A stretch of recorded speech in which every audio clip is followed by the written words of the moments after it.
Now, I've kept you up to date with the way Beijing has trampled on the rights, freedom, democracy and autonomy of the people of Hong Kong. And we've been pleased to tell you that Australia's been one of the strong nations around the world prepared to call this out and at least say the right things, even if it's futile when it comes to the brutal reality confronting Hong Kong.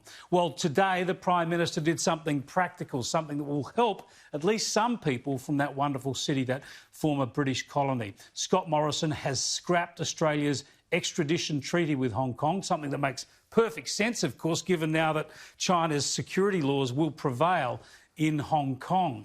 And he's also announced a range of changes to visa conditions for Hong Kong students and graduates who are working in Australia. In practical terms, it gives most of these people an extra 5 years in Australia and a pathway to permanent residency. And he's going to make it easier for immigrants too. We will also put arrangements in place to ensure we focused on Hong Kong applicants to study and work in regional areas to help address skills shortages in those areas with express pathways to permanent residency, as already applies after 3 years.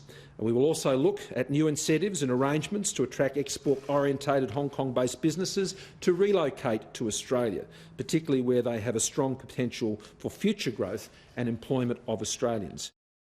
Well done to the PM. It's great for those people from Hong Kong who either stay here or come here. It's also great for Australia because their contribution is going to help all of us. Sadly, as is the way of the world, our generosity now is only going to increase tensions between Canberra and Beijing. In fact, just late this afternoon, the Chinese embassy has issued a statement saying it strongly deplores and opposes the groundless accusations and measures announced by Australia. It goes on to say that Australia should stop meddling in internal affairs, internal Chinese affairs, and says otherwise we'll end up picking up a rock and dropping it on our feet. It's a difficult situation, but once more Australia is doing what's right rather than what's easy. Let's catch up with Federal Liberal MP for Barawa, Julian Leeser. Now, Julian, you're very interested in immigration affairs through your parliamentary committee work. This is a good move, very helpful to many people in Hong Kong. This is a very important move, and it is a good move. I mean, the actions of the Chinese government effectively thumbing their nose at the notion of one country, two systems has created a very difficult situation for people living in Hong Kong. Australia has a really deep interest in Hong Kong. Hong Kong's been a bastion of freedom in Asia for such a long period. I think it's our second largest expat community in the world is in Hong Kong.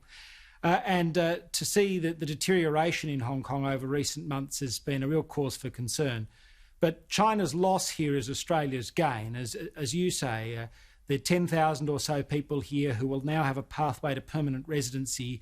The prospect of attracting some of those world-leading businesses that are located in Hong Kong can only be good for Australia and for our economy more broadly. And just finally, Julian, we are squeezed for time because of events in Victoria, but you're doing some work on holidaymaker visas here, people coming into work in Australia. Is that impossible now, given how much unemployment we've got and because of the quarantine provisions? Well, this is the nature of the inquiry. We've got 1.5 million unemployed Australians. We usually have lots of people here, as we've had for about 45 years, coming to pick our fruit, to process our meat, to work in tourism, hospitality and healthcare.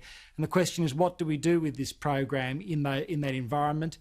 Submissions to the inquiry close on the 24th of July, and we'll be starting our hearings in 2 weeks' time in Cairns and Mareeba, because we want to get the fruit off the tree. But we've also got to work out what do we do with the unemployed Australians who could perhaps do some of this work.